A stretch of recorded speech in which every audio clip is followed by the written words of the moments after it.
And we are live. How's it going, Mets fans? It's Wardy here, and we're back at it this time with our first official Mets Free Agent Frenzy segment here of the 2024, heading into 2025 offseason. I'm beyond pumped up and ecstatic to get into tonight's segment. At the time of recording this, 7:39 p.m. Eastern here. Of course, I'm roughly 10 minutes late, and I do apologize for that, but I appreciate the patience greatly. Thank you guys so much for smashing that like and subscribe on your way in. In our latest segment presented by BetUS, America's #1 sportsbook. More on them here shortly, as I got some NBA picks for you guys for all my respective sports bettors out there. But in tonight's discussion, we're going to break down to an absolute T all that is transpiring in Mets land between the not one, not two, but three separate moves that they made for their roster as of today, including also three separate moves from the ones I first mentioned that have everything to do with their in-house free agent options as the Mets throughout the qualifying offer. What exactly did they do there? Who did they throw the offer at? Ultimately, was the likelihood, unlikelihood of any of the current Mets actually accepting that $21.5 million on a one-year deal?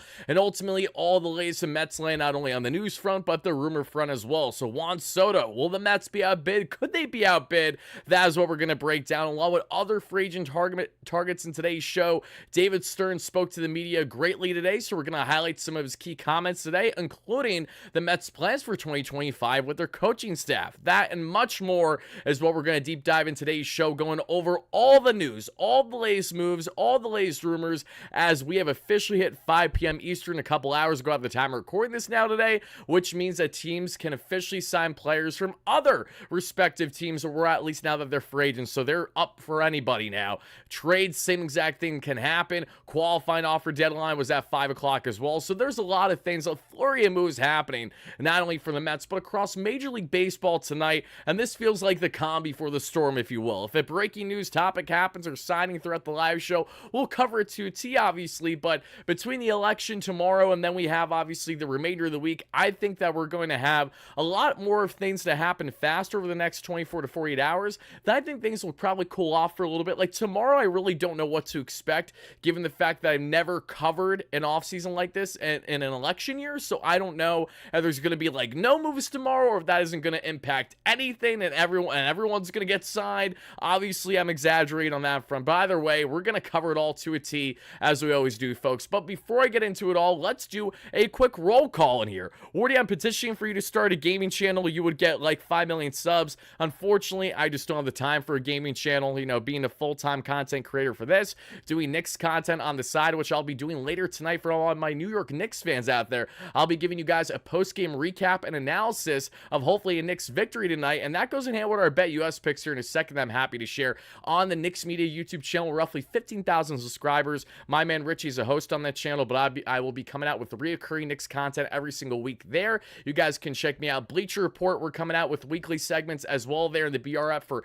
Major League Baseball related content, not solely the Mets. You can check out my segments there in WFVN, New York Post. You guys have been beyond supportive with everything. I greatly appreciate you. But let's do a quick roll call in here real quick, and then we're going to continue on with the live show and break down everything to a T. No, Ethan, you for president, my man. How you doing? And guys, all I ask, and I'm going to say this once, and I will say it no more, no politics in the chat. I know we got election tomorrow. I know that it's a polarizing topic for everybody, but no politics in the chat. Quick politics doesn't matter if you're completely in line with how I feel on my political spectrum or completely against. I'm going to be quickly booting people in the chat if you guys make this about politics and not about what the subject is supposed to be. All the topics as follows. So that's all I'm going to ask, guys. I'm going to leave it with that. No more, and that's how it's going to be. So appreciate everyone for understanding. JTB, Odd, how you doing? Mike, how you doing? Going up the list here. Explosive, how are you? Scott, hey, RJ up in here. How you doing? Ralph, again, I appreciate the support greatly, my friend, but just no more of that is all I ask, regardless on where you stand.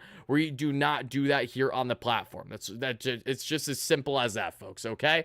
Going up the list here, Odd Villain, as I mentioned, Certified Random, Alan, how are you? Webs Love, 5-Speed, White Mike Rate member, how you doing? Going up the list here, Vincent, Lisa, Mike Norden, Donald, Yoshima, great member, Luis, pitching, he says, Jay is a salad, great member, how are you? Even though he's apparently eating his Chick Chick-fil-A, if that's what he said here in the chat earlier. Ethan, Explosive, Robert, thank you guys so much for chiming in live on a replay. We greatly appreciate every single one of you guys, and thank you so much for that. That's funny, Ralph. Again, just you get the point I'm trying to make. Big Bodega, yeah, we know all about the Big Bodega, my New York Knicks fans. Yep, we're going to talk about him plenty later tonight. Mama Worm, how are you? Happy to have you in here. RJ going down the list. Kiko, KT, Will, Lucas, Emilio, thank you guys so much for taking the time. Now, all right, guys, I got one more thing to share with each and every one of you. Then let's break down these topics for the next north of an hour, if not longer. And that has everything to do with what I mentioned already to many of you guys. That is our amazing sponsor here at BetUS. BetUS, for those that don't know, has you covered all your sports betting needs, folks. Make sure to check them out today if you guys have the interest by going to betus.com.pa and using Wardy's promo code YouTube150. That is YouTube150. That way you too get a 150% bonus on your first deposit, $125 on your second and your third, up to $2,000 for whatever your sports betting needs may in fact be. And for me, I did a nice 2-leg parlay tonight, all on NBA picks. First is my bias bet with the New York Knicks tonight at -130. Again, I'm biasly betting and being open about that. So if you guys want to tail these bets, go ahead, but make sure you do it responsibly. And I parlayed that with the Dallas Mavericks at -190 at the time for their money line outright. That was a $20 bet to win me 34, so it'll be 54 should both these teams ultimately win. That is hopefully what we're going to find tonight in our 2-leg parlay. Good luck to you all that respectively tail those bets, but make sure you do it responsibly with our amazing friends here at BetUS for all your sports betting needs. Now, everybody, let's hop back on this one. I do apologize for the intro running there for a hot second. That was not intentional whatsoever. But what is intentional is the fact that I have a lot, and I mean a lot, to break down with each and every one of you right here, right now. So let's get into it. Let's break down the latest here in Mets land for not only what's going on with David Stearns, what's going on with all the latest moves, and ultimately, what are the Mets destined to do this offseason as soon as this week beyond what we saw today. Mike Nixon, great member, 6 months, says, what's up, Wardy? As I would, I really wanted Soto. I just don't want to get my hopes up the way I got my hopes up for Yamamoto, and I just don't want to get my hopes up again and be disappointed again. I understand that, Mike, and I will preface this with everybody when it comes to the Juan Soto sweepstakes. We're going to deep dive that later in the show as we typically do, but to just kind of talk about it on the forefront right now, Juan Soto is going to not only be a polarizing topic, but a reoccurring topic pretty much daily for a decent stretch this offseason. God willing, Soto makes a decision before the year's end, so hopefully he's not having us hung up a little too long before finding out where he's going to land, but it's going to be a lengthy process. So all I will preface is, Mets fans, you should have a level of confidence in pursuing Juan Soto, absolutely, but you should never view it as a slam dunk thing. So don't get your hopes up in that sense. You're going to be getting your hopes up if Soto doesn't come to the Mets regardless. So I would preface is, view how previous off seasons has went and know that while, yes, even if we have the most money on the table, which I do think will be enough, nothing is a guarantee. And we have quickly, and that's been proven over the past couple of years under Steve Cohen as owner. Flexing the money is one thing, but really swaying that player to be here is another. I think the Mets will do a fantastic job in trying to recruit the coveted star, but that is not a slam dunk guarantee. So until we see pen to paper that's official, broken by whoever, whatever, we'll talk about it then. In the meantime, we're going to talk about all the details leading up to that point on the Soto front. The likelihood, unlikelihood, the Mets landing said player, and things of that nature. When do teams start signing free agents? Brent, it's already happened, my man. It started today. The 5 p.m. deadline was today. Now teams can start to spend freely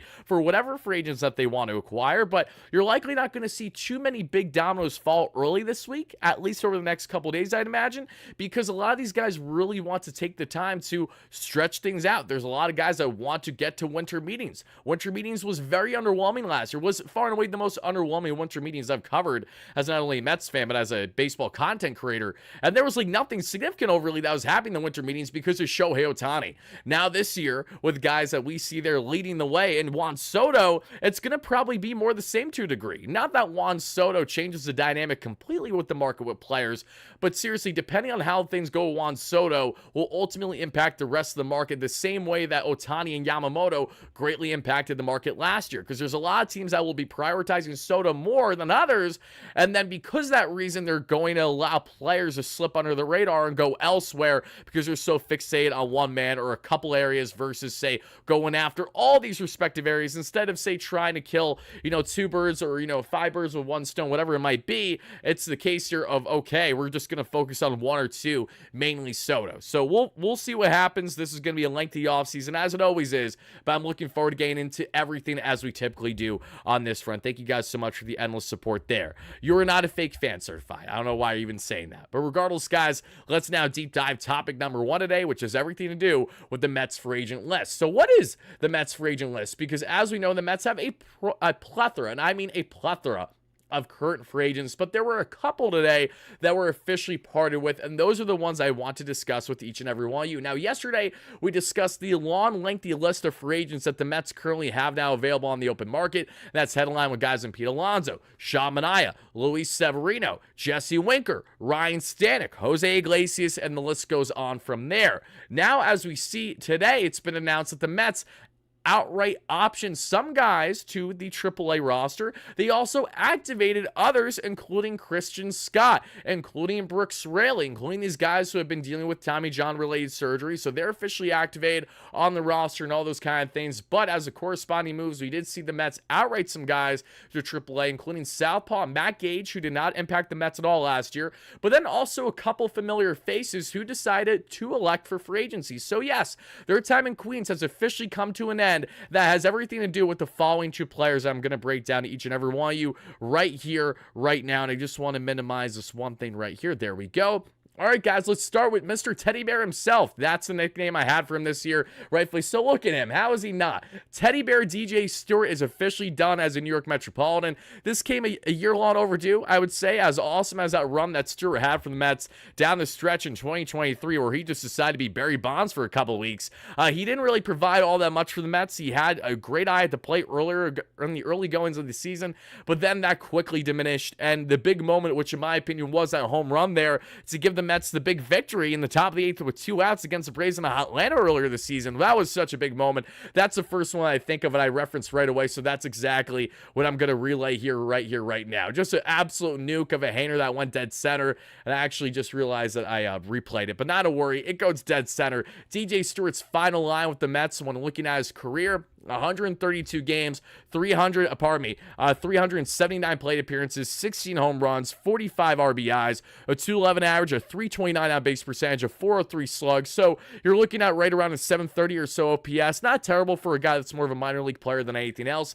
No less DJ Stewart throughout all the highs, throughout all the lows. Thank you so much for your service. You were a part of what was an amazing Mets run in 2024. And while we had to go through trials and tribulations, including yourself, DJ, as a guy who should not be getting nearly as much playing time as he was getting in the early goings that we saw in the first half of the season, I greatly appreciate the adjustments that David Stearns made and the great mentality that guys like DJ had, no matter the situation. So I'm wishing the best for him and his family. Thank you so much, DJ, for your service. It does not go unnoticed. Now let's talk about a guy who I felt like was really never given much of an opportunity with the Mets until it was too little too late. And unfortunately, his ailments over the past couple years had a great reason to do with this. And this was one of the first moves that Steve Cohen made back in the 2020-2021 offseason there, heading into the 2021 regular season. And that was a 3-team trade for Joey Lucchesi. Remember that, guys? Remember that same trade that, if I'm not mistaken, had Khalil Lee a part of things? And I know that it had one other prospect as well that I'm blanking on that at the moment, because it was Padres, it was the Pirates, and it was the Mets, if I'm not mistaken,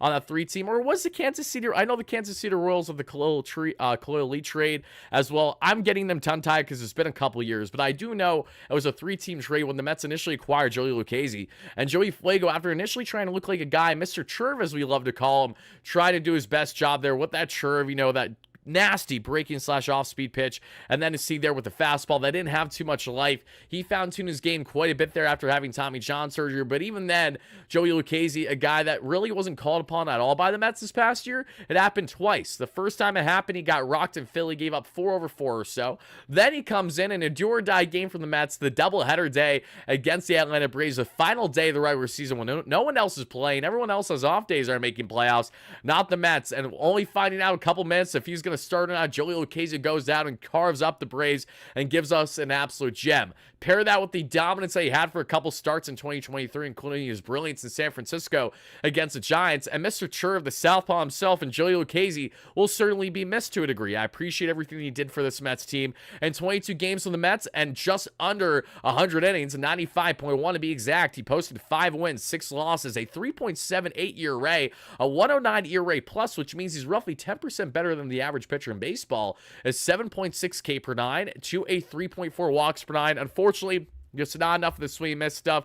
Couldn't give you the length that you're looking for, nor the quality overall. Joe Lucchesi, again, appreciate the service as well, but he was another man that was officially parted with by the Mets today. In case you're wondering, how exactly does that work? Because the Mets found themselves in a situation. How you doing, RZ? Great member. Happy to have you in there as always. Appreciate all you guys chiming in live on a replay. Make sure to smash a like and subscribe on it if you haven't already. Let me know your initial thoughts as we break down all the latest in our official Mets Free Agent Frenzy live stream here. What you like, what you don't like about what the Mets are already doing here this early this offseason. But Joey Lucchesi, thank you so much. We appreciate you greatly, my man. So that's the latest there on the guys the Mets officially parted ways with. All the other guys are pending free agents. We have yet to find out what's going to happen with them, on if they're going to return or not. Some guys we obviously have an inkling as to, okay, they're probably on the outside looking in. And one of them, obviously, at least what felt like originally, but that may have changed now, is Phil Maton. We talked about earlier today, and Phil Maton is technically the first guy that got the party started, because right around 10 a.m. today, we found out that the Mets were declining Phil Maton's $7.75 million club option for 2025.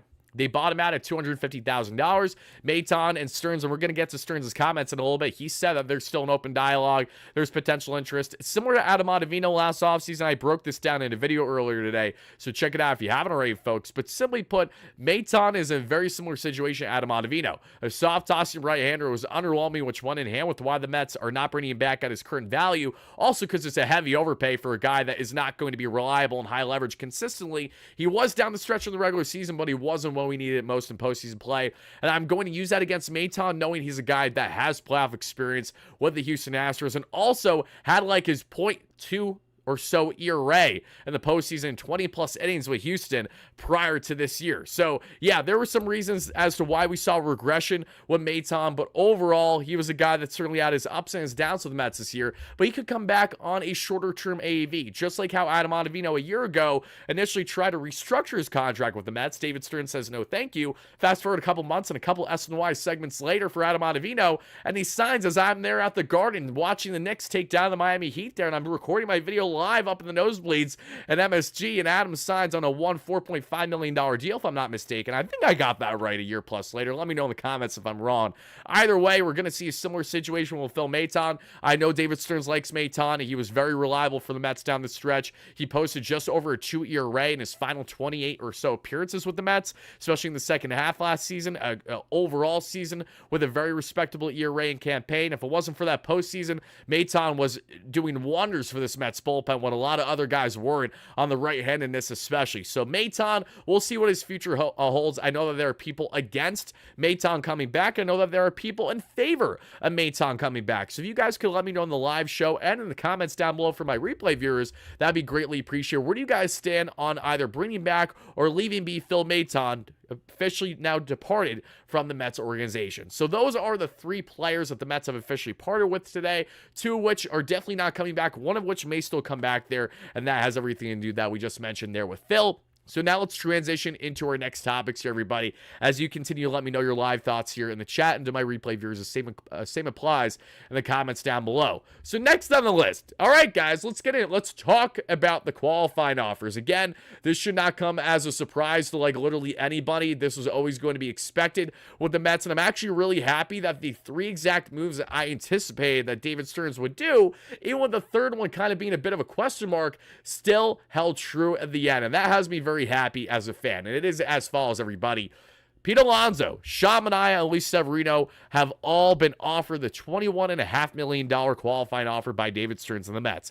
What does this mean if either of these players deny these contracts, which at least two of the three are going to reject? That's a guarantee pretty much. One might not. We're going to get into that in a second and why exactly that could be. But in the case of these players as well, should they sign elsewhere, the Mets will then get a compensation pick in doing so. And they're going to get a solid draft pick in doing so. So that is the upside by giving qualifying offers to guys that you don't want to necessarily leave the organization, but also know that if they do leave, you want to get something in return that can help you for the draft the upcoming year. So that's why you do it. In the case of the Mets, we knew that they were going to be throwing out at least two qualifying offers. Now they did three. And the one that I'm most happy about is not Pete Alonso. It's not Manaea, because those are two guys that we know are not accepting those deals. Manaea over the past day or so officially turned down his player option. He's going to be looking for a bag similar to Michael Wacha, if not higher, understandably so there. He's going to be looking for a solid AAV. No, I may have pushed my luck, not pushed my luck, but I may have, misspoke earlier by saying that Manaea is going to be looking for north of 30 mil AAV. I know that he's probably not deserving of that, but that's just some market value. Waka, I look at the Taiwan Walker contract a couple years ago, how that's inflated, how things have changed since then. I know Manaea is going to want to be in that realm of dollars on, say, a 3-year deal, and as long as the Mets don't go beyond 3, I'm completely in favor of bringing Sean Manaea back. With a 4th-year option, I can live with it. I just really wouldn't go past that 3-year window, which is the case for most free agent pitchers, if I'm being completely honest with you. But Manaea and Alonso, we expect to turn down those offers and look for bigger bags this offseason. Luis Severino is the wild card in this one, and that's the exciting thing, because Severino, as I spoke to you all in a video just around 2 weeks ago on 5 Mets who will not return for the upcoming season, we spoke about all these 3 players in the video, so check it out in case you haven't already.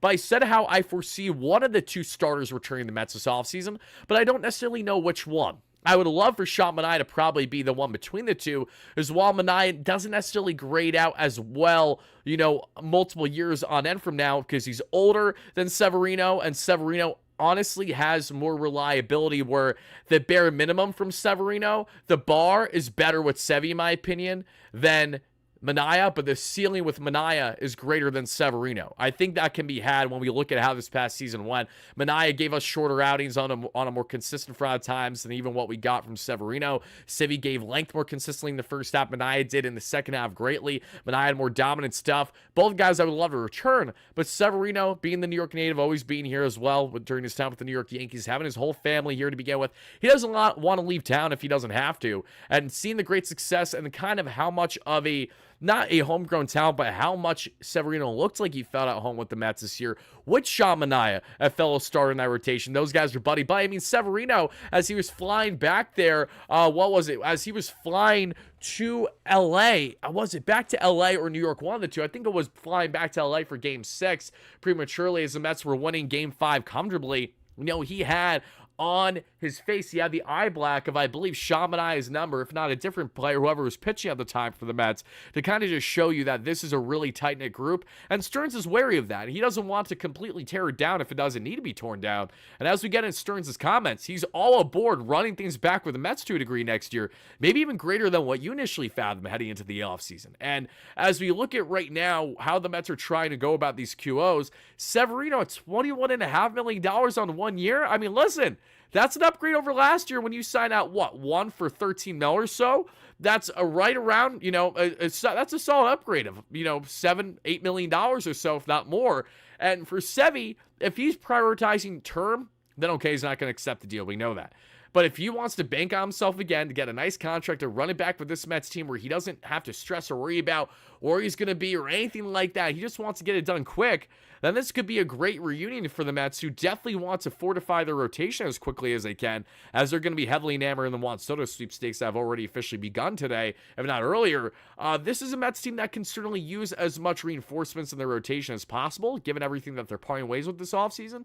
So if they can somehow, some way bring back one Severino here on a qualifying offer, that would do wonders for this Mets team. Sevy posted a sub-4 ERA for the Mets. He was again, Sevy was what you were hoping Severino would be this year. No one's complaining about Severino's season with the Mets, nor is anyone complaining about Sean Manaea's season with the Mets. Everyone is doing the opposite about it, which is why we would like to see these guys come back to Queens. So my question, everybody, out of the 3 qualifying offers that were offered from the Mets to Alonso, Manaea, and Severino, which out of the 3 do you think is most likely to accept the contract? And give me a reason as to why you would like to see all the players or some or none of those players back with the Mets. Let's hear it, everybody. And thank you so much for doing exactly that. James Lee with the kindest words that you'll see. Nothing better than coming home to Wardy. That means a lot. Literally the pre-stream comments I got, like, oh my God, Wardy, is that you? Nothing better than watching you eating Chick-fil-A or like whatever your dinner is going to be. And I'm like, as someone who can't comfortably eat something without watching a favorite show or watching YouTube, I completely relate.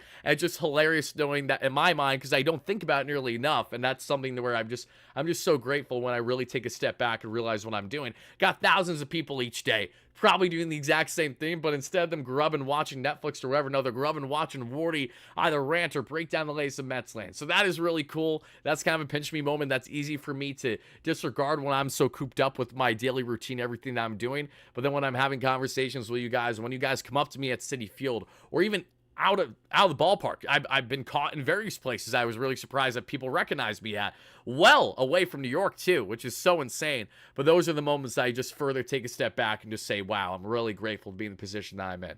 Pet Mets with the $20 donation says, David Stearns proved to me he knows what he's doing. If Alonso and Boris insist on a crazy type of contract, I'm okay if the Mets walk away. I don't believe he should be getting more than Freddie Freeman's $27 million per. And I tend to agree. I don't think Alonso's at all deserving of getting more AV than Freddie Freeman. I also understand Alonso's viewpoint, as this is his first and likely only year to get a big bag that he is looking for. That's so insane to me. But this is an Alonso that he's going to try to not completely rewrite the market, but Scott Boras is going to try to push him a little bit to do that. He's going to want to incentivize him to get the biggest contract possible, and that's where the Mets may have their biggest hurdle. Not that they don't have all the money in the world to spend, but more so, where are the priorities going to be set? Because I'll be frank, I'm going to go on a limb and say that the priorities are probably greater with Juan Soto on the position player front than any other active player right now, even with our in-house options and Pete Alonso. Let's see. I'm saved for a mealtime. That's hilarious, David. Very happy to hear that. You live like 15 minutes away there from Iron Pick Stadium? Oh my goodness, that's awesome, Joseph. That's so sick. Yeah, no, I'm in the Lehigh Valley area in general. So yeah, I'm literally like 10, 15 away from the park as well. Especially if you've hung out in that area or if you hung out by the mall that isn't far from there, I'm there plenty. So yeah, we'll definitely bump into each other at some point, either during the regular season or, maybe sometimes during even the minor league season if I had an Iron Pigs game or two facing the New York Mets affiliate in Syracuse. I miss the daily game recaps. So do I, Brandon. Trust me. I'm not the only one that misses the post-game shows. I know that you guys too. I know we got my guy Daniel in here. Love you, Daniel. Thank you so much for the support. For those that don't know, Daniel, Explosive Poo in the chat. Appreciate you. Great member. How you doing? Brandon, great member. Thank you guys for chiming in live on a replay. Daniel Bolden, for those that don't know, has been a long-time follower of mine. Know you right away, Daniel. Big Giants fan, big Mets fan as well, and Knicks. Daniel's been very generous and has sent things my way, including, I don't actually have it right here. Daniel has sent a lot of amazing things my way, including this jersey, this gorgeous David Wright black Mets jersey that says New York on the front. This was Daniel's has sent some really awesome Mets jerseys my way over the past couple of years. I'm forever grateful. So thank you so much, Daniel, for the endless support. And funny enough, Daniel, you say you're from Hershey. So is my lady. So that makes the two of you guys. That's awesome. So very, very cool. Happy to hear that, my man. Love that. Happy to have you guys as always. But all right, we talked about Step 1, Mets free agent list, who is already not coming back. We talked about Step 2, which is the qualifying offer. Alonso, Manaea, Severino. Now let's get into Step 3 and Topic 3 here, in which is the Mets have made multiple moves today. So we've already talked about the transactions in which players have been parted with, and Phil Maton, that started the day, and then everyone else since. Now let's get into what's happening with guys that they have picked up, which I'm really looking forward to breaking down for each and every one of you today. So let's do exactly that here. The Mets did make a couple moves here today, and actually, I could have misspoke. It might actually just be 2 players today that they claimed. I initially had it at 3, but that might have been honestly just a hiccup on my end. I know for certain it's 2. I'm just double checking here to make sure that I didn't miss anything. I don't believe I did. So let's get this thing rolling and let's start talking about the 2 players here in today's discussion. And we're going to start with a very interesting one here that I'm intrigued to get into. And I also might post this as a separate segment tomorrow, so we'll see. All right, guys, let's talk about the latest moves in Mets land that we have seen under the first official day of free agency, where David Stearns can externally sign guys there that are from other organizations, or he can do waiver claim pickups. And with the Mets currently only occupying 34 roster spots out of 40, to say that they're destined to make a lot of moves this offseason is an understatement. To say that the guys that we're about to discuss are a lock to be on the roster come the regular season spring training is far from it, but we're going to break them down right now because there's a reason why David Stearns went out of his way to acquire some of the following players. So, starting off on the offensive front, again, I bet you weren't expecting this today, we're going to talk about Mr. Luis de los Santos. He was acquired off waivers there from the Blue Jays. I hope I didn't butcher the name there. Let me know, guys, how I did. I appreciate that.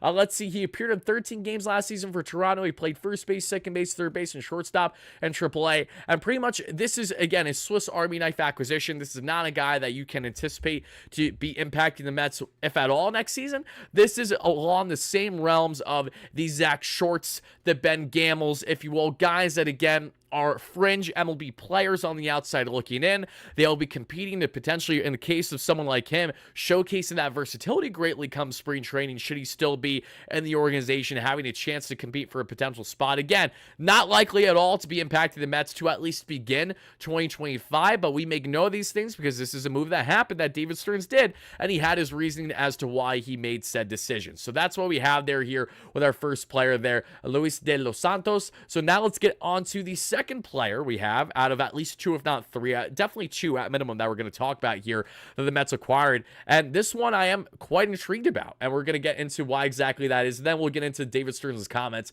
as we continue on with the live show that aren't watching this just as the clip pre-recorded segment here. And let's get into the roster moves here that was posted from SNY Mets earlier today that you guys can see as follows. The Mets, that was not what I want to show, actually, so my mistake there. That's the wrong one because it's not showing what I want to show, but that's okay. Not a big deal. Either way, you guys can see it right here. Kevin Herget. Yes, it's either Herget or Herget. I'm assuming it's Herget because it just makes like it seems like it makes a lot more sense. Let me know if I'm wrong though. The New Jersey native, mind you, who has a career 4.64 ERA across 24 relief appearances and allowed 2 earned runs and 11.1 innings with the Brewers last season. He posted a 1.5 ERA in 7 outings with Milwaukee last year. Color me shocked. David Stearns is picking up some guys from the Brewers organization. That's something that you're going to see a little bit of a trend of, especially if he has any familiarity with these guys during his time in Milwaukee, because again, I trust David's thought process that yeah, he knows the best out of these players that are former Brewers if they've been there for a little bit, and that seems to be the case here in Kevin. Now, as my amazing pitching contributor, Isaac Groffman. Now, you guys can follow on Twitter X at Isaac Groffman, ISAACGROFFMAN, for all your not only Mets thread needs that he'll be posting here on X at the WardyNYM. Give us a follow there, folks. Roughly 70,000 followers there on X. Greatly appreciated at the WardyNYM. That's separate from my personal, where we're going to post weekly content, especially with the offseason unraveling our free agent targets, threads on them. But he does great deep dives on everything pitching here. And this is what he has to say on the latest Mets pickup. Herget gets 18 IVB, which is induced vertical break, on his fastball, but given his arm angle, that is average, as Choice Fielders' dynamic dead zone shows that. The changeup is his best pitch and had a 28% whiff rate and a short 2024 sample. Not a ton of love here, but always a good guy to have when you're looking at acquiring more pitchers and having some upside, and that's what we're looking here, especially in a pronator type pitcher and someone that is him. Pronators are the types I know my man Isaac absolutely loves, and they're definitely unique there in their ability as well. So I'm interested to see how Kevin is going to adjust to this Mets bullpen. Should he be actually impacting it? Again, this is a waiver claim pickup, so waiver claims can be something as small as I'm not going to impact the Mets at all, and it could be something as great as what we saw with Alex Young, for example, when the Mets acquired him off of waivers last year, the veteran southpaw. Not Danny Young, Alex Young, when I believe that they acquired him off waivers from the Giants after the Giants, not long prior to that, traded with the Reds to acquire him. Either way, you can tell that these guys, even on waiver claims, can have a great impact for you, and it varies. Especially with how fickle bullpens are, we're going to see Stearns grab a lot, and I mean a lot of guys that are, not that you're throwing it on the wall to see what sticks, but a more sophisticated version of that, where you have a superior pitching lab, one of the better ones in Major League Baseball now, with a great analytics department there, starting in Port St. Lucie, building your way up to Germany, Hefner there, and the Mets organization. Why is that important? It's important because you're going to continue to see the Mets churn out talent of guys that you're like, I don't know who the hell this guy is, but he just posted a sub-2 ERA for the past month for the Mets, i.e. Reed Garrett, for example, right? You're going to see more of those things commonly happen every year in this Mets bullpen, because that's going to help properly allocate dollars, where yes, the Mets have plenty to spend, but they're not going to be drunken sailors. They're not going to overspend on relievers constantly. The Mets may get like one true quality name reliever this offseason. Don't be shocked if it's no more than one true quality reliever where you know the name very well. All the others in the free agent market might be guys that are a little bit more of, okay, I have a nasty gorgeous slider that has so much horizontal movement, but I struggle to locate my fastball. Maybe I should tap into more of my sinker, my splitter there, and we're going to change things up. The Yankees are notorious for doing exactly this too, churning out fantastic bullpen talent each and every year. The reason why I want to emphasize this further, Dave, my man, thank you so much for shouting in, Dave Kaplitz, great friend and great member here on the channel, is don't have the expectation that the Mets are going to act silly with getting big name free agent targets that are relievers every single year. It's not going to happen under Stearns, nor should it happen, because we've quickly learned what guys to a degree in Phil Maton, Ryan Stanek, Hector Neris. Three guys, all of which were heavily coveted free agent arms last offseason, all of which dominated in the Astros bullpen the past couple years, all of which had underwhelming first halves, which led to either them being parted with, traded with, or just something outright happening. That was the case for all three players. Two of the three came to the Mets, and they worked out brilliantly in the regular season. Stanek was great in postseason. Maton's a different discussion. In the case of Neris, who I was never in favor of really landing because I just thought of Hector Neris with the Phillies. I knew he was batting practice. Even when the Mets weren't really that good, they were teeing up on him. He goes to Chicago Cubs, and he's underwhelming.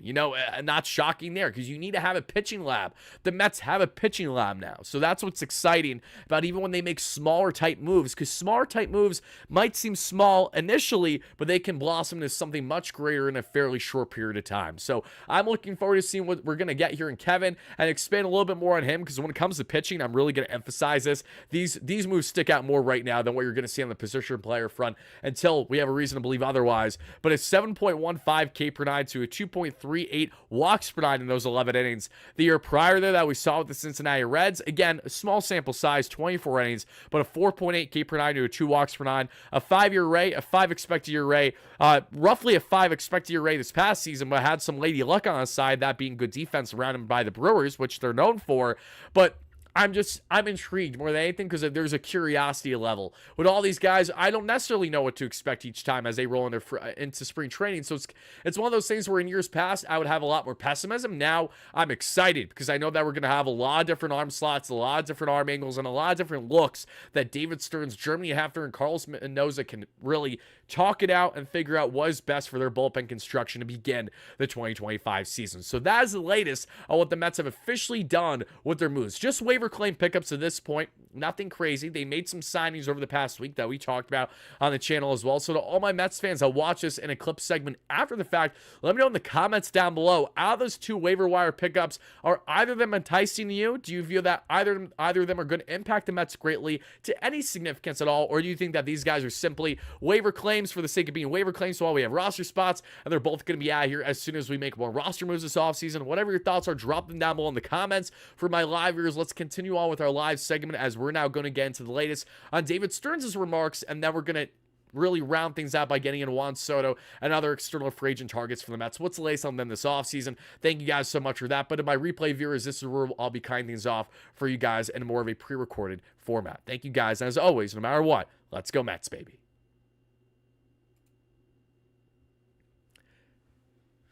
Alrighty, folks, let's continue on with the discussion here. As I said, we got to hear what David Stearns had to say. And also, in the meantime, I did want to share a couple other updates for you guys. They don't have to do with the Mets, but they have everything to do with the Atlanta Braves. And I think you guys are going to want to hear this, considering when it comes to the Atlanta Braves and things that could potentially hurt their season a little bit. Not that I'm happy about the circumstance as to why it can hurt them. However, it's important to shed light and share a little bit here. So, the first of the two that I'm going to explain is the following. Travis d'Arnaud, remember him? Everyone's favorite Met said absolutely nobody. d'Arnaud famously said how much he despises the Mets because of the previous regime, Brodie Van Wagenen and Will Ponce. I don't blame him. We're honestly the same. We should be friends if I'm now that I think about it more. But all jokes aside, Travis d'Arnaud, his option was declined by the Braves. He's officially done as an Atlanta Brave unless he signs for a lesser AAV, which who knows what Travis is going to do. But d'Arnaud, who has been a thorn in the Mets side for many years, one of many pests there coming from the Atlanta Braves lineup, but a former Met now turned foe for a number of years. He looks like his time in Atlanta has finally come to an end. So that is one of two things on the Braves front that I want to share. And the second is the following, everybody. And this comes from David O'Brien, who's on the beat there for Atlanta through The Athletic. And he states the following. Braves with another big injury setback even in the offseason. Setup man Joe Jimenez had surgery to repair cartilage damage in his left knee on October 29th and will miss 8 to 12 months, meaning he is at least missing the entire 2025 season.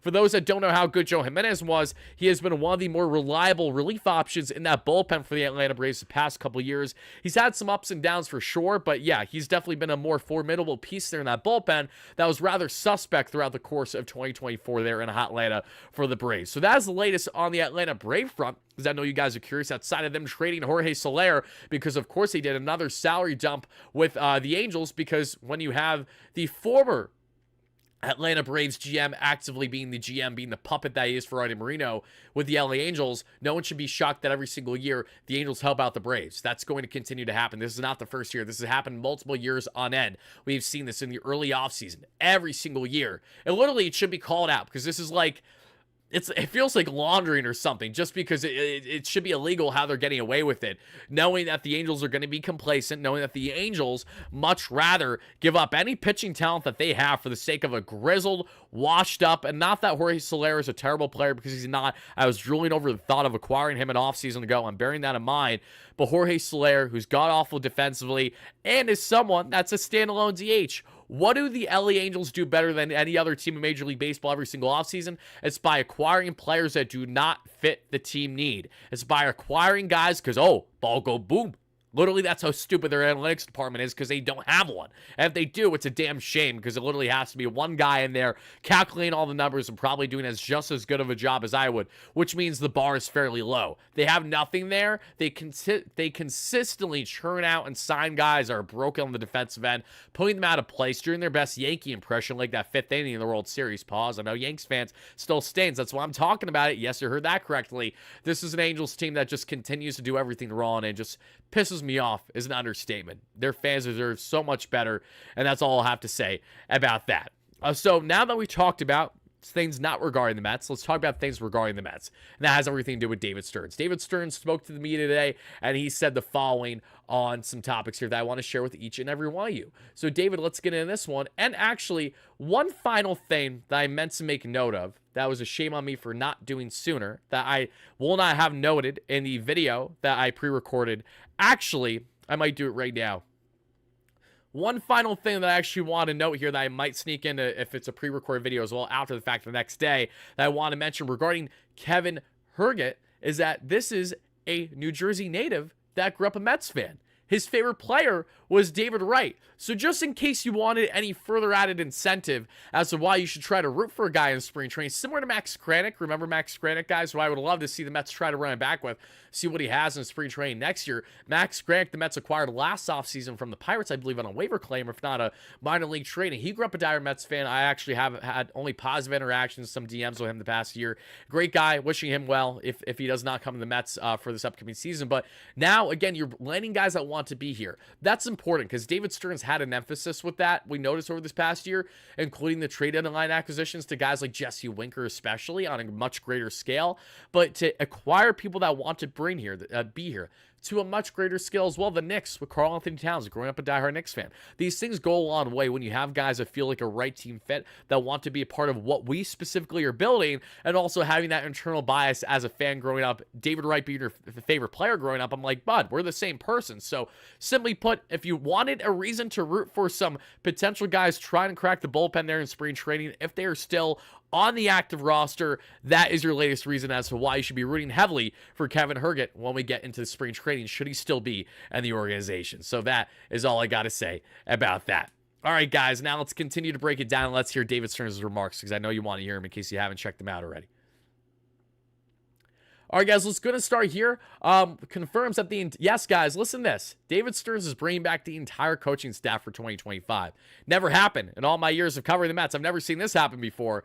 So that's a breath of fresh air for wanting to run it back and really have confidence in the team that got you 2 games away from the dance this past season. Nothing to scoff at. I respect it greatly, but I'm going to get into my personal pros and cons about this, and you'll see why here in a second. Coaching staff, yeah. Yeah, we're going to bring the entirety of our major league coaching staff back. And everybody in the same role. Yes. Okay. So what does this mean? Carlos Mendoza, as surprised absolutely nobody, is back on continuing as manager. Bench boss, still going to be Gibby for another year, which I like. I thought Gibby did a very good job as a bench boss, more of a veteran leader that can kind of balance things out with Mendoza, who has the lack of experience, and also share his veteran input there as a former manager as well. So definitely love the fact that the Mets are kind of running it back for the sake of really not wanting to hurt the core, not wanting to hurt what the Mets are building internally in this organization. But if I have one counter with this, and this is my question to all you guys watching live on a replay, this is a fair one. You know how much criticisms we've had towards Eric Chavez and Jeremy Barnes? How JD Martinez was such a driver behind the offense more than others? enlighten me as to why we won't potentially face that same reality where either in the early goings of the season or as we reach the halfway mark of the year, a lot of Mets fans are calling for the heads of Chavez and Barnes that we want him out of here because say the Mets hitting philosophy is god-awful. And let's be frank, as fun as the Mets were this season, was there anything about the Mets hitting philosophy on a consistency basis outside of when they had their true peak runs where they were hitting everything with 2 outs, runners in scoring position greatly? The Mets' structure for their offense was what ultimately doomed them in certain points in the end. They were not able to handle being this team that had to consistently rely on not hitting enough against starting pitching, but hitting more so against relief pitching. That mentality, that philosophy, if you will, is only going to take you so far. For the Mets, it took them really, really far. I know they beat up on plenty starting pitching, but I'm just trying to shed context here. There was a lot of games that the Mets did not do a lick throughout the first 5-6 innings. And it wasn't until they really started to attack on the bullpen or finally got to the third, if not fourth turn around the order for the opposing starter that he finally started to get beat up a little bit. So when we look at Barnes and we look at Chavez who has more of an old school hitting philosophy, Barnes is more the analytically minded guy, but they're really kind of not polar opposite, but they have varied opinions to a degree. That balance, I'm not sure, has done enough for the Mets. And I don't want to discredit them either. It's kind of a tough situation because, like, on one hand, you're like, okay, we've had continued issues here even when we've had success. But on the other, you're like, look at the summer the Mets had. They were the best team in regular baseball after May. It's really hard to all validate, try and make hitting coaching changes, even if you're not necessarily happy with the structure of the hitting. It did work for a sustained period of time. So that's all I have to say about that. I won't be shocked if the Mets make hitting coaching changes throughout the first couple months next season, nor will I be shocked if they decide to still run all throughout next year with Chavez and Barnes, and we still face some of the same struggles. So just a fair warning, Mets fans, if you don't like the Mets' certain approach with certain things, then that's how it's going to be. The same way that, unfortunately, the Mets, things are going to be this way. Brewers' Matt Arnold named MLB's 2024 Executive of the Year over David Stearns, for example, his first year as Pobo for the Mets. But Arnold, I'll give it to him with everything that they were dealt. Like, Mendoza, in my opinion, is most deserving of winning Manager of the Year with everything, including the media, over Pat Murphy. As great as Murphy was, I think the postseason run should validate that to an extent. However, I expect Murphy to get it from Milwaukee too, and if so, then congratulations to him and his entire family. I wouldn't be happy about it, but I'm kind of expecting it. So now, guys, we talked about that. Let's get into some more points here from David Stearns that he spoke on earlier today. David Stearns was asked about the importance of adding an ace to the Mets rotation. He replied with the following. You made it to the Final Four without... And that's John Heyman talking. Love John in that raspy voice. No other. Know it from a mile away. No true ace. Is that important to you to have an ace? Look, having a horse at the front end of your rotation always helps. I think Sean served that this year. He had a heck of a year. There were points during this year where Sevy did that for us. So you need starting pitchers to pitch well. I don't know that I'm going to go into, like, it has to be sort of the name brand ace. But you certainly need starting pitchers who can carry the load for you. Important is an ace. So, again, he's giving you the very corporate answer because when it comes to aces, if we're being frank, our ace next season is starting with Kodai Senga. A healthy Kodai Senga should be the best and most dominant pitcher that the Mets have. He should be better than Manaea. Even, I shouldn't say Manaea's best day because on his best day, looked pretty effing good for the Mets this past year. But even then, Senga on the consistency front, like, he did so much when he's healthy and when he's right. And I cannot wait to see Senga with a normal regimen again, showcasing that ghost fork and just getting back to being the dominant pitcher that he was for the Mets back in 2023. God willing, that'll be the case. But the Mets have their options in the free agent market with pitching, headlined by Burns there. Max Fried, obviously, who I just don't see a world where he'll come to the Mets. I think he's going out west to the Padres, the Dodgers, or potentially the Giants, and I'll stand by that until proven otherwise. That you have Walker Buehler, who I would love with the Mets. I think he feels like a great possibility. I do. Severino, Manaea, bringing back at least one, if not both those guys. Corbin Burns, I'm so in love with, but only on, 3 years. I hate Corbin Burns at 5+ years. I think it's disgusting. But I also know that, again, if Steve Cohen is willing to eat that dead money down the road, then he's willing to eat that dead money down the road if, say, Burns does not grade out well after the next 2-3 years. Like, it wouldn't be shocking with how he is projecting negatively in certain areas while still having a great success at the MLB level. So as we continue on with Stearns' discussion here, this was an interesting remark, which again leaves us up to interpretation as to how we want to take this, because I ultimately think it's Drew Gilbert's job to lose on really trying to crack the Mets next year out of sprain to impact this team as an everyday outfielder. I think the Mets are going to hope for that, but they're going to stay opportunistic, and they're certainly going to be active in the outfield market. So let's hear the latest on this. David, how are you viewing center field this year? Obviously, Bader. Oh, and final thing, yes, I like Kikuchi a lot. I like Kikuchi quite a bit as a free agent option. We talked about him recently in our free agent targets video, so check that out if you guys haven't already. Now free agent, you had moved Nimmo to left. Is that part of the consideration moving him back to center, or would he stay in left field? I think Brandon did a really nice job in left field, and he also did a nice job occasionally moving over to center and spelling Harrison or Tyrone. For the most part, I think we should expect to see him in left field next year. Where does that leave you as far as like center field options? So you just explore. Yeah, we'll have to explore free agency and trade. We have a lot of confidence in Tyrone. Tyrone did a very nice job at all three this past year. I think he can do a nice job wherever we ask him to play. David, how are you? 1,200. Thank you for the donation. Maton's gonna prove we are punting next season. I love the fact that people don't. David's the 1,200. You'll realize, like, if you haven't already, he's one of our best long-timing supporters here. That's as sarcastic as they come. Of course, he's not sarcastic. Wink, wink. But yes, that's why you're gonna get those kind of comments, and I appreciate him greatly for it. You stay away from Bueller? No, I don't stay away from Bueller. I know there's still injury risk. I don't care. Don't stay away at all. Bueller is the exact kind of starter that even after his postseason run, that Stearns will be going after, and you can expect him to go after because he's going to be on the shorter term end. You know who's also going to be likely on the shorter term end that the Mets might be more inclined than ever to pursue more than any other previous year? He doesn't smell, but he is a snell. I'll leave you with that. Now let's get on to our next one here. David Stearns says the Mets will see how the market plays out in terms of first and third base. Again, more generic corporate answers, but let's listen to him. I think we'll see how the market plays out. I think, we're fortunate. I think we have some infield depth. Obviously, Pete has been a big part of this team for a long time, and certainly we're going to keep in touch with him.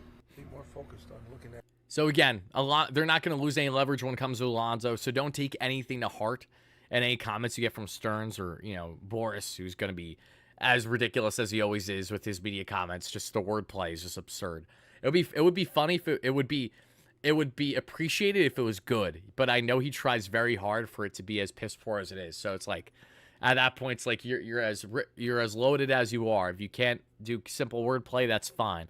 More power to you. Either way, that's the latest with David Stearns and those remarks, and then he states the following. Is a concern. I mean, Steve doesn't seem to set any hard and fast parameters, which is something that you weren't used to in the past. So how do you approach that? You just approach what players make sense at what price, as opposed to thinking about what the whole payroll is going to wind up costing at the end? So we understand we have financial flexibility. We also understand that flexibility is not limitless. There are bounds to what we can do, and there are bounds not only this year, but there are bounds in future years. And we have to be cognizant of all of those bounds. So Steve is going to support what we think are wise baseball initiatives. He's going to support those initiatives as much as any owner in baseball. And now it's our job to execute. When you say that, does that mean there's flexibility in where you think you can go? In other words, like, has Steve given you a hard number, or if you think like you can make a case for a different number? I think it's an ongoing conversation. I don't think there are absolutes in anything we do as an organization. There are understanding that there are trade-offs, and we have to be cognizant of those trade-offs. And when we reach a point where we're considering something, we talk through it and ensure that we're all on board. So great stuff there from Stearns. Again, trying to be as clear-cut and as vague as possible. These are, again, the standard things. And as David West said in the chat, it's literally his job to be as vague as possible. Correct, because you don't want to lose any leverage in these situations. Because it's not about it being you have to separate, the personal feelings aside from kind of the politics, if you will, that goes in hand with how they need to approach the media and how they need to go about this process. It's a lengthy one. That's what makes David Stearns as good as he is, because he doesn't really show his cards much either, and that's really boded well for the Mets in a very short period of time as Pobo. Aaron, great follower here. Thank you so much, all the way from Vancouver. That's awesome. A lot of Mets fans. Very happy to hear that. So I think we go after Bregman, sign Pete, and DH Vientos. So I don't see a world where the Mets bring back Alonso and Vientos is primarily DH next season. I don't think that's going to happen. I could see a world where Vientos gets some reps at DH, where they alternate things depending on how their infield defense is, especially if they want to give more guys reins because they're really good defensively. But the bats, they're still trying to give opportunity to. Maybe not so much on the Brett Beatty front, but potentially more on the Ronnie Mauricio front, because Mauricio was a guy that the Mets were initially hoping to shift into the hot corner a bit more heading into this season prior to him going down with that year-long injury, unfortunately. So it's an interesting one when we evaluate Bregman, considering he does have a certain connection with Stearns. Not that I believe it's overly great, but Stearns started his professional career. His first real role that was of significance was the assistant GM for the Astros from, I believe, at least 2012 to 2015 or so. Before then, he was accepted as the Brewers GM and then eventually became president of baseball operations there. So there is a connection to a degree, at least in the Astros organization, familiarity with Bregman. But Alex, just in my opinion, as of now, barring changes, because again, my viewpoints change plenty throughout the offseason at times. Sometimes I'm stubborn, other times I completely switch up because I realize my way of thinking is wrong. I've had this belief for a while with Bregman that I don't think he's going to grade out well outside of Houston, especially if he came to a park like Citi Field that is not notoriously known for being a hitter-friendly park. Bregman, who has plenty of playoff experience and knows what it takes to win, all those things are important, but his splits with his home run rates are so drastic based on the stadium that he's in as well, and he definitely benefits a shit ton there at Minute Maid Park. So that's one of those things where, as I evaluate Bregman, he's a champ. He knows what it takes to win. He's still in the peak prime of his career, but he can definitely be a very hit or miss already. He can have his streaks for sure, and I'm not at all interested in doing a long-term investment for a guy where we already know what the peak is that we're getting in Bregman. Very talented player, but a guy that I would be very stubborn and have a hard line in the sand on how far I'm willing to go for someone like him. And I think the Mets feel the exact same way. I don't think he's a priority. The Mets are not going to go after Pivetta. That ship has sailed. As much as Nick Pivetta would have been a nice external option for the bullpen from the Boston Red Sox, I know my guy Joe DeMayo and a lot of other people in the Mets community. Michael Marino, I saw tweeting about earlier today too. We all like Nick Pivetta. I like Nick Pivetta. I talked about him a lot past two off seasons. I've talked about him, but he was given the qualifying offer by the Red Sox. The Mets are not going to go after him if he denies that qualifying offer, because they're not going to give up a comp pick for a reliever. Not a chance in hell that's going to happen. Even if he's somewhat of a 5 or 6 where you can stretch him out a bit like during his time with the Phillies. No, it isn't happening. That ship has officially sailed, and that's all there is on that. And we do have one more comment here on David Stearns, and it is as follows, and it has everything to do with Phil Maton, who the Mets initially parted ways with earlier today. As the payroll and resources are To the Phil Maton concerned, I mean, Steve does. decision. I think just at this stage of the offseason, wanting to keep our options open a little bit, both in terms of how we're going to structure our bullpen, who those people are, and where we're going to spend our resources in our pen. I talked to Phil, expressed interest in keeping in touch. I think he feels the same way. And he's a good pitcher. Whether it's with us or elsewhere, he's going to be just fine. What went into the film? So yeah, basically my reaction was I think Maton's ultimately going to come back to the Mets on a lesser AAV unless some team does really fixate on everything he did right in the regular season, excludes a bit there in the postseason, and wants to give him, a premium price beyond what the Mets are willing to do. That's also a possibility that we'll find out throughout the course of the offseason, but Maton, still a positive relationship there, so don't be shocked if that one has not officially come to a close yet, the way that we all initially thought when we first saw the news that the Mets were going to be buying out his contract. Just joins what's the news. Alonso staying. Alonso, as of now, staying put. He was given the qualifying offer. That's the latest on him. Ronnie Mauricio, unfortunately, hasn't progressed all that much. He's training everything, but Mauricio has yet to be doing consistent baseball activities. And it's, he's been out with injury for like a year, which really, really sucks. But he's been training. He's been staying healthy and everything. So the goal of Mauricio is that we can get him back into doing baseball-related actions this offseason and then get him ready for spring training. So God willing, that can happen because Mauricio is a really, really cool, option that a lot of people forget about because of obviously he hasn't had a lasting impact in the organization. but he's certainly one that could help the Mets in various ways, depending on how they want to go about his utilization, should he be healthy and have himself a strong spring training, the way that he certainly did there back in the 2023 spring for the Mets. He was just tearing the cover off the baseball, which led him to his inevitable call-up from Syracuse that year. Steve, great member. How you doing, my man? Happy to have you in here. Alonso, as of now, is staying because he hasn't signed with another team that we know. And again, the Alonso front, we're going to touch to a T throughout the course of the offseason, but all I'm just going to say on the Alonso front is no one should be shocked that these things are happening the way that they are. They might be a slow roll. They might speed up. Things can ever change in the course of an offseason. Alrighty, guys, so we got to all the certain topics I want to talk about. So now let's get into our final topic, which I know a lot of you guys have been chopping at the bit already, asking certain questions about, understandably so, and that has to do with the following. The last topic that we technically have here, that is the latest on Juan Soto's free agency and the Mets' pursuit of Juan, along with other external free agent targets. So this is where you guys come into play watching live on a replay. Let me know what is the latest that you've not only heard but have felt about Juan Soto, the latest we have covered on the platform in our last video on Soto. Anything that you've heard on the Soto front since then has pretty much been smoke and mirrors. We've heard certain pages, I'm not going to say who, but acting like they have sources out on X or whatever it might be that, oh, Juan Soto's going to sign for this, and, it's a lock with the Mets, blah, blah, blah, blah, blah. As if we haven't been through this nonsense. How many effing times since Steve Cohen has become owner?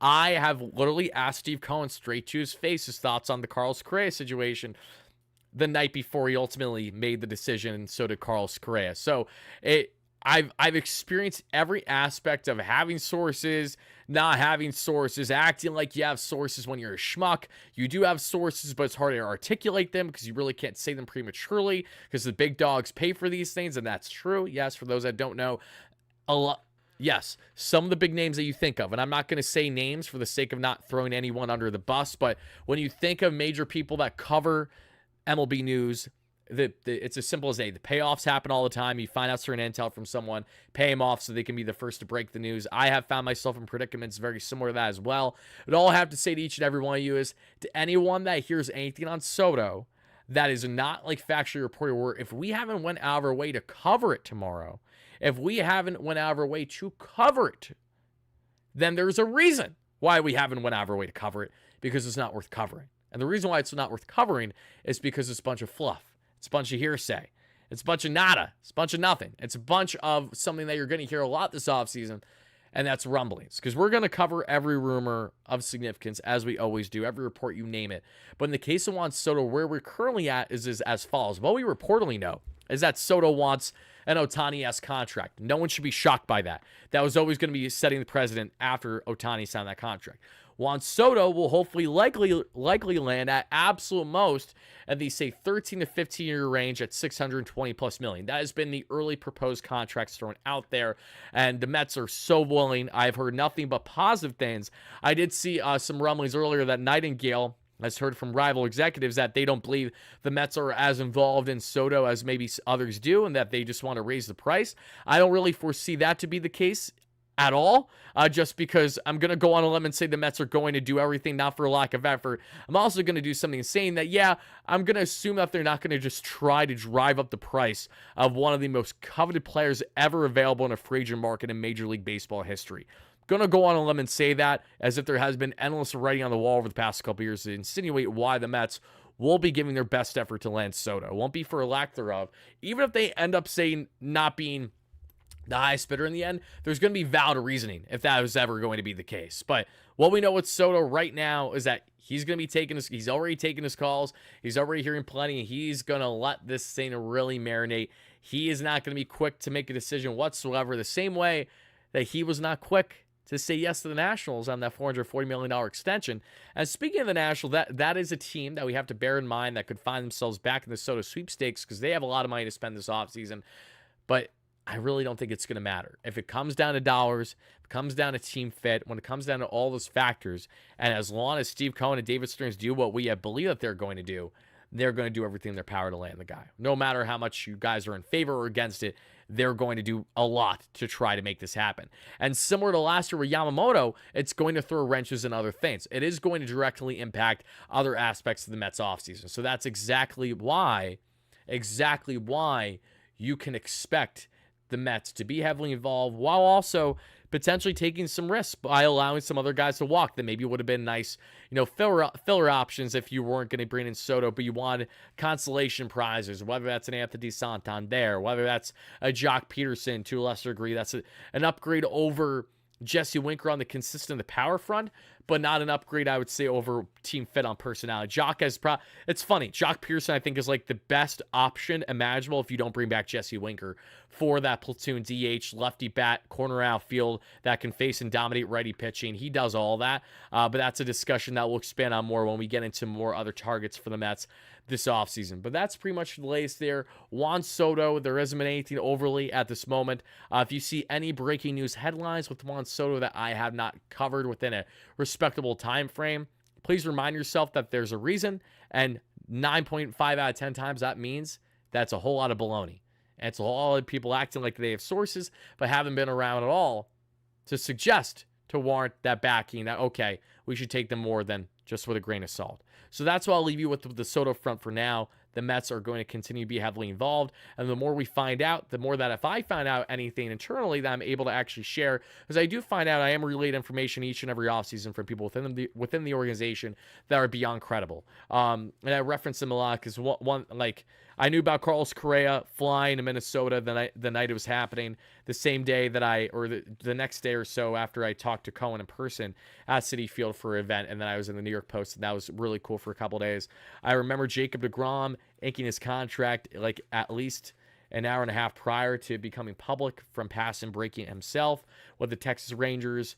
I remember Yusei Kikuchi inking his contract with the Toronto Blue Jays an entire day prior to it becoming public. And those are just some of various examples. I have no reason to BS. I have no reason to fake anything. I think the reason why we have done so well over the years is that we try our best not to BS and to be as credible as we can, just as a content creator speaking his mind on the Mets and having a lot to say and trying to be, a nice balance of, credible for the things that I do. Also bearing in mind that I'm not a reporter. I'm just a content creator that's part of this media space one way or the other, and we have a lot of fun doing everything that we do.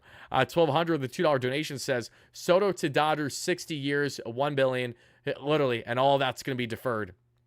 $999 million is going to be deferred for 30 years. That $1 million is what he's going to take home. If the Dodgers get Juan Soto, I may genuinely contemplate, and I will talk with you guys openly, on if we should even bother covering the season.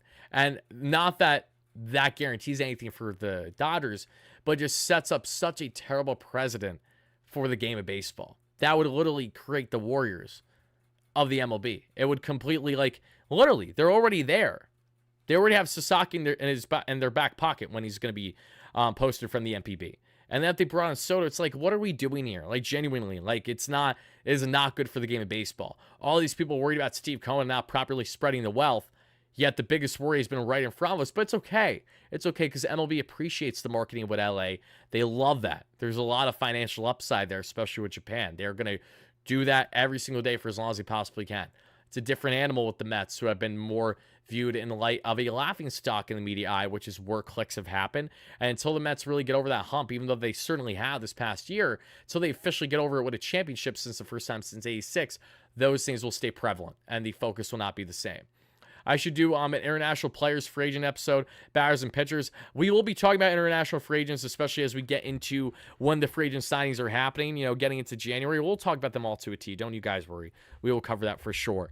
Let's see up here. We already got one Bonilla contract, but how about two Bonilla? Yeah, again, I'm not opposed to deferring payments at all because I know it's not going to hurt the Mets or Steve Cohen. That's far from a worry. The Dodgers had to defer the payments. Let's clarify something. The Dodgers had to defer the payments on the $700 million deal, or else they would have no financial flexibility. If the Mets signed Shohei Ohtani to an outright $700 million deal on, 12 years, whatever it was. We're just going to go with 12 years, even if that is not completely accurate at this point in time.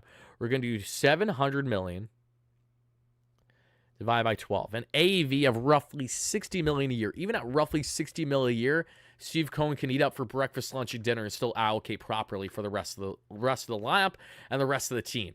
That's what separates the Mets from every other. I don't think fans understand that this is finally the time for not Juan Soto, but for Steve Cohen to do something he hasn't done as owner for the Mets, and that's to flex the guns on like massive. Like he did it so close with Correa, and then it fell short because Correa's ankle, everything was cooked. I'm so glad that fell through. We all are. Fantastic talent. Perfectly fine with him never being a New York Metropolitan if it never happens. In the case of Soto, in the case of some of the guys this offseason, this is the Mets' time to pounce, just like how the Dodgers pounced last offseason. This is why, and I reiterate this all the time, but I feel like I need to say it more and more because some people don't realize it at first, is that the Dodgers allowed Trey Turner to walk. They allowed everything that happened 2 offseasons to go the way they did, knowing that they had their eyes set on Ohtani and Yamamoto. The Mets have had their eyes set on Juan Soto. They've had their eyes set on some other guys for a number of years now. This is all building up to this point to make a splash and basically make it where unless he simply doesn't want to be here, that you can't be denied otherwise. I think that's what the Mets and Steve Cohen are going to do, simply put. I have confidence. I have some belief. But more than anything, I just hope it happens. Shrackin with a $2 donation. Send Beatty for relief also. I don't think Beatty's going to get traded, but I also understand Stearns has spoken highly of him. And he could also say that in part for the reasoning of wanting to see what his trade value could become the offseason after not trading him at the deadline. Either way, I'm looking forward to that. You had no idea I was in Pennsylvania. You blessed to have this. Yes, I'm a Steelers fan. I'm not an Eagles fan. I'm a Steelers fan. I'm not anywhere near Pittsburgh. My dad grew up a Steelers fan. Simply put, he hopped on the bandwagon as a youngster in the 70s. He knew the Giants and the Jets sucked at the time. He knew he couldn't be a Cowboys fan because that felt way too sacrilegious. And he's like, there's nothing wrong with Pittsburgh, and it doesn't really hurt any of my New York fandom. Let me be a Steelers fan. That's why I'm a Steelers fan, and I'm a New York fan for basically everything else. Shrackin, a great member, 40 months. Soto, Burns, Sugano. You just said Sugano? Holy throwback. I don't think he's being posted. Whoa. There's no way. Do you guys remember Tomoyuki Sugano? I believe that was his first name, Tomoyuki, something along those lines, Sugano. We talked about Sugano in the past before.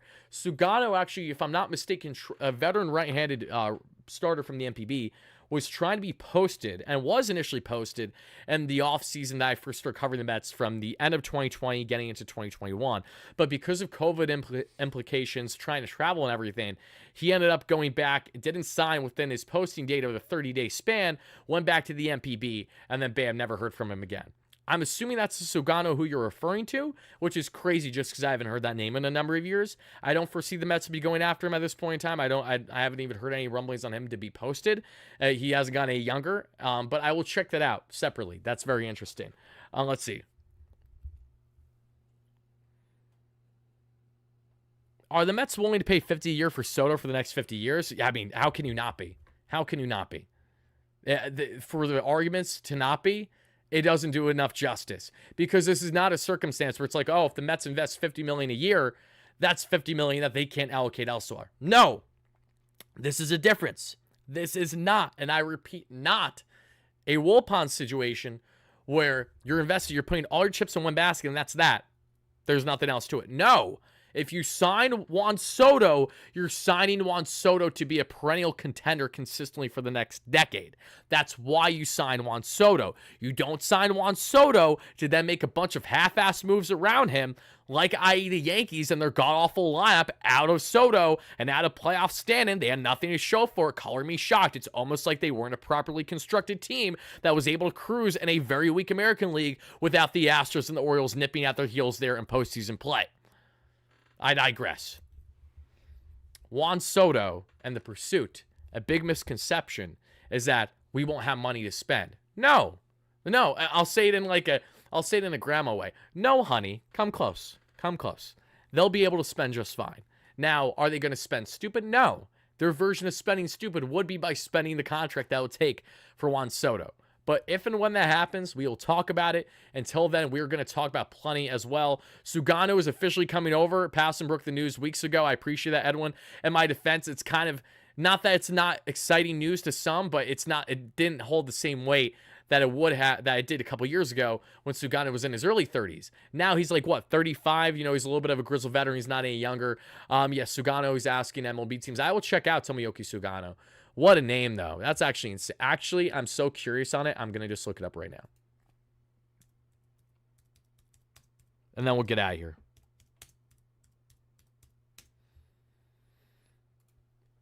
Tomoyuki Sugano. I still have headshots of this guy on my computer. I might as well still use them. Okay. Oh, I see. Now I get it. Sugano had himself like a freaking nails year. I don't know what the expected numbers are because it's hard to transition them from the MPB. But a 1.67 ERA, yeah, we'll talk about Tomoyuki Sugano. It's 156 innings, a crafty right-hander that could pair well with Kodai Senga on a shorter-term option if they have interest. Obviously, what is the longevity, the length, I think is concerned there. I don't know how deep he can go in games for you consistently, not getting any younger. But that's an interesting arm. We will definitely talk about him again this offseason, everybody. But having said that, folks, I want to thank you all so much for watching, listening live on a replay. This is the latest Mets Free Agent Frenzy segment presented by yours truly. If you guys want to check out more of my work that is not just Mets related, but is New York Knicks related, make sure you're staying up late night because I will have a video out right after the conclusion of hopefully a Knicks victory tonight and their key matchup. And I will have that out on the Knicks Media YouTube channel with roughly 15,000 subscribers. Knicks Media on YouTube. Give it a follow. My man Richie does great work there. Covers the Knicks, also covers the Jets at Jets Media as well. Has an AFC East roundtable that's very popular for my football fans to know about, with all the teams covered there in the AFC East and beyond. He's doing great work, but he wants some help this year. I'm like, I can make that happen. I love my Knicks. Let's do that. So look out for the New York Knicks recap tonight, win, lose, or draw. Until then, everybody, have a fantastic rest of your night, day, evening, whenever you're watching this, and stay tuned for more consistent content on the Mets all off season long. I will just preface with a fair warning, folks. This will likely be, unless something crazy happens tomorrow, this may be our last live show until at least Thursday. We'll see, however, how things may change. I have a very busy schedule on Wednesday, so just throwing that out there now. So if certain breaking news topics happen and I'm not there immediately to talk about them, that is the only reason why. Wednesday is a very, very important day. Thursday, we'll see how things go as well. But as we get more towards the end of the week is where we're going to have more of a comfortability and kind of be more back in the flow of things. We might just have a hiccup for 24 to 48 hours, but we'll be good outside of that. So thank you guys again. Love you all to death. Let's go Mets, baby. And next time we're back out here, I'll be answering more of your questions, and then we will be taking callers as well throughout the course of the offseason. Hopefully on average, once a week or once every other week, depending on how many live shows we do weekly. So thank you.